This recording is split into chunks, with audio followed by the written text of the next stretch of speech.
देखो इसमें दिया है कि ए बी सी डी एक समांतर चतुर्भुज है, ठीक है, तथा ए पी और सी क्यू शीर्षों ए और सी से विकर्ण बी डी पर क्रमशः लंब हैं, जो कि आपको दिख रहा होगा। देखिए आकृति 8.21 मतलब ये वाली आकृति में हमें देखना है।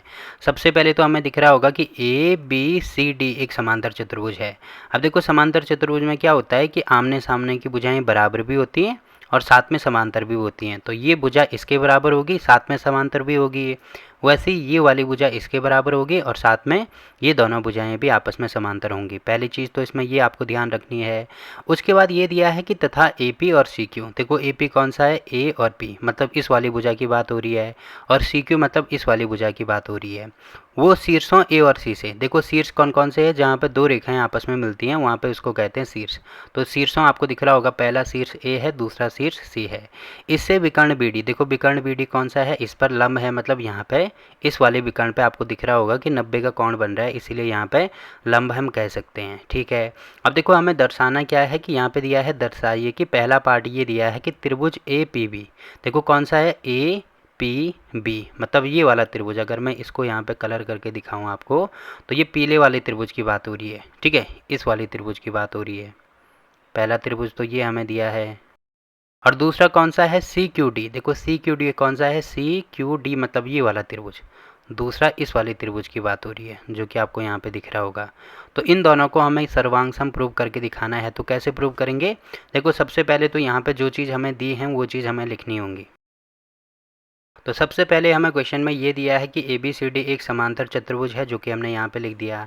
अब देखो इसमें यहाँ पे लंब दिया है, तो अगर मैं इसका नाम कोण 1 दे दूँ, मान लीजिए ये वाला कोण 1 है, ये वाला कोण 2 है, तो ये भी हमें दिया है कि कोण 1 की वैल्यू भी समकोण के बराबर है, या लंब है, लंब का मतलब 90 का कोण जहाँ पर बनेगा। कोण 1 भी 90 के बराबर है और कोण 2 भी किसके बराबर है, 90 के बराबर है। तो इतनी चीज़ें तो आपको इसमें पता लग रही होंगी। अब जो पहला पार्ट है वो अगर हमें निकालना है, तो यहाँ पे दो त्रिभुज दिए हैं, तो पहला त्रिभुज मैं इसी को ले लेता हूँ, ए पी बी, तथा दूसरा त्रिभुज कौन सा होगा, त्रिभुज सी क्यू डी इसमें। अब देखो इन दोनों त्रिभुज में क्या हो रहा है, सबसे पहले तो आपको दिख रहा होगा कि ये वाली भुजा है और इसमें ये वाली भुजा है, तो ये दोनों आपस में बराबर होंगी। तो यहाँ पर मैं लिख देता हूँ ए बी बराबर हो जाएगा डी सी के। अब क्यों बराबर होंगे, क्योंकि समांतर चतुर्भुज में क्या होता है कि आमने सामने की भुजाएं बराबर होती हैं। तो ये समांतर चतुर्भुज की एक भुजा है, ये दूसरी भुजा है, और ये देखो आमने सामने है। तो इसका मतलब हम कह सकते हैं कि ये दोनों आपस में बराबर हैं। अब यहाँ पे लिखेंगे कैसे, यहाँ पे लिख देंगे समांतर चतुर्भुज की सम्मुख भुजा। पहली चीज़ तो ये होगी। दूसरी चीज़ आपको दिख रही होगी कि ये वाला जो कोण है ये पीले वाले त्रिभुज में है, और ये वाला जो कोण है, देखो यहाँ पे कोण 2 90 के बराबर है, तो एक सीधी रेखा पे 180 का कोण बनता है ना, तो मतलब ये वाला भी किसके बराबर होगा, 90 के बराबर होगा, क्योंकि 90 ये है 90 ये है, दोनों 180 हो जाएंगे। तो अगर मैं इसको कोण 3 का नाम दे दूँ, तो यहाँ पर मैं लिख दूँगा कोण 1 बराबर हो जाएगा कोण 3 के, ठीक है।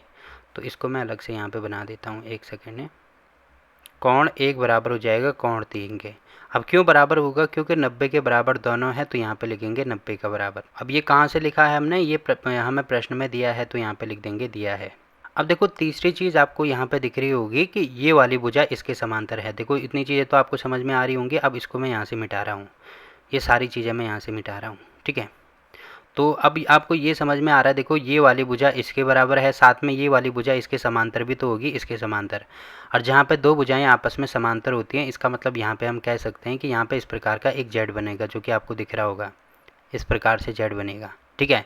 अब जेड बन गया, मतलब ये वाले त्रिभुज में आपको दिख रहा होगा कि ये कोण पी है, और ये वाले त्रिभुज में जो कौन सा है, कोण बी है, ठीक है। तो ये वाले जो दोनों कोण हैं ये भी आपस में बराबर, कोण पी नहीं है सॉरी, ये यहाँ पे कोण डी होगा, या इसको अलग से नाम दे दो। देखो जैसे मैंने इसको कोण 1 का नाम दिया था, ये वाला कोण 2 था, ये वाला कोण 3 था, तो इस वाले को कोण 4 का नाम दे दो, और ये मान लीजिए कोण 5 है, तो यहाँ पे मैं लिख दूंगा कोण 4 बराबर होगा कोण 5 के। तो ये हो जाएगा हमारे पास कोण 4 बराबर कोण 5। अब क्यों बराबर होंगे, क्योंकि ये एकांतर कोण है, ये अंदर की तरफ बन रहे हैं, तो इसीलिए इनको कह सकते हैं अंतः एकांतर कोण। ये तो आपको पता ही होगा ना, जहाँ पे उल्टा जेड या उल्टा जेड बनता है उसको क्या कहते हैं, एकांतर कोण कहते हैं। तो ये हमने लिख दिया। अब देखो आपको दिख रहा होगा 3 चीज़ें यहाँ पे फॉलो होगी, कौन कौन सा, कोण, कोण, भुजा, या एंगल, एंगल, साइड। तो इसीलिए मैं कह सकता हूँ कोण, कोण, भुजा वाली प्रॉपर्टी से। तो यहाँ पे जो त्रिभुज ए पी बी है वो सर्वांग सम हो जाएगा किसके, त्रिभुज सी क्यू डी के।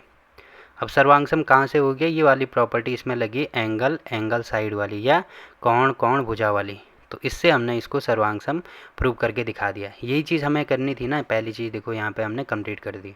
वैसे ही सेम टू सेम दूसरी चीज़ हमें ये करनी है कि जो भुजा ए पी है वो बराबर होगी सी क्यू के। अब देखो पहले ये देख लो कि भुजा ए पी कहाँ पे है, देखो ए ये है, पी ये है, मतलब भुजा ए पी ये वाली है, और सी क्यू कौन सी है, सी क्यू ये वाली भुजा है।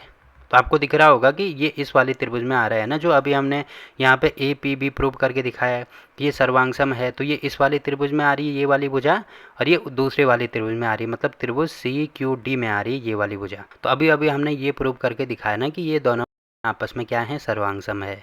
इसका मतलब ये होगा कि इसकी सारी संगत भुजाएं और सारे संगत कोण बराबर होंगे। अब देखो अगर आपको यहाँ पे पता नहीं लग रहा है कि कौन सी भुजा किसके संगत होगा या कौन सा कोण किसके संगत होगा, तो अभी देखो यहाँ पे मैंने बताया कि कोण 4 जो है वो कोण 5 के बराबर है। तो कोण 5 के ठीक सामने वाली भुजा देखो कौन सी है, ये वाली है ना, जो कि आपको दिख रही होगी ए पी। तो और वैसे ही कोण, ये दोनों कोण बराबर थे, वैसे ही कोण 4 के सामने कौन सी भुजा है, देखो इसके ठीक सामने वाली सी क्यू भुजा है। तो इसका मतलब ये दोनों भुजाएं भी आपस में बराबर होंगी, क्योंकि ये दोनों कोण अभी बराबर किए ना हमने, तो इसका मतलब इसकी संगत भुजा या सामने वाली भुजा भी बराबर होगी। तो ये हमने यहाँ पे करके दिखाया, तो यही चीज़ मैं यहाँ पर डायरेक्ट लिख रहा हूँ, ठीक है। तो यहाँ पर लिख दूंगा मैं, एक सेकेंड है, चूँकि क्या है, जो त्रिभुज ए पी बी है वो सर्वांगसम है किसके, त्रिभुज सी क्यू डी के। ये इसका दूसरा पार्ट होगा। अब क्योंकि ये हमने यहाँ पे सर्वांगसम प्रूव करके दिखाया, इसीलिए हम कह सकते हैं कि जो भुजा कौन सी है, जो भुजा ए पी है वो बराबर हो जाएगी ये भुजा सी क्यू की। अब देखो ये कहाँ से होगी, ये सी पी सी टी से हम कह सकते हैं, सी पी सी टी वाला इसमें रूल लगाया। तो देखो पहला पार्ट भी इसमें कंप्लीट हो गया, दूसरा पार्ट भी हो गया, ठीक है। तो ऐसे हमें इस क्वेश्चन को सॉल्व करना है। अब इसमें कहीं पर भी अगर आपको कोई दिक्कत आती है तो आप कमेंट करके पूछ सकते हैं। तो ये वाला क्वेश्चन भी यहाँ पे कंप्लीट हो गया। अब देखो अगला क्वेश्चन क्या दिया है इसमें,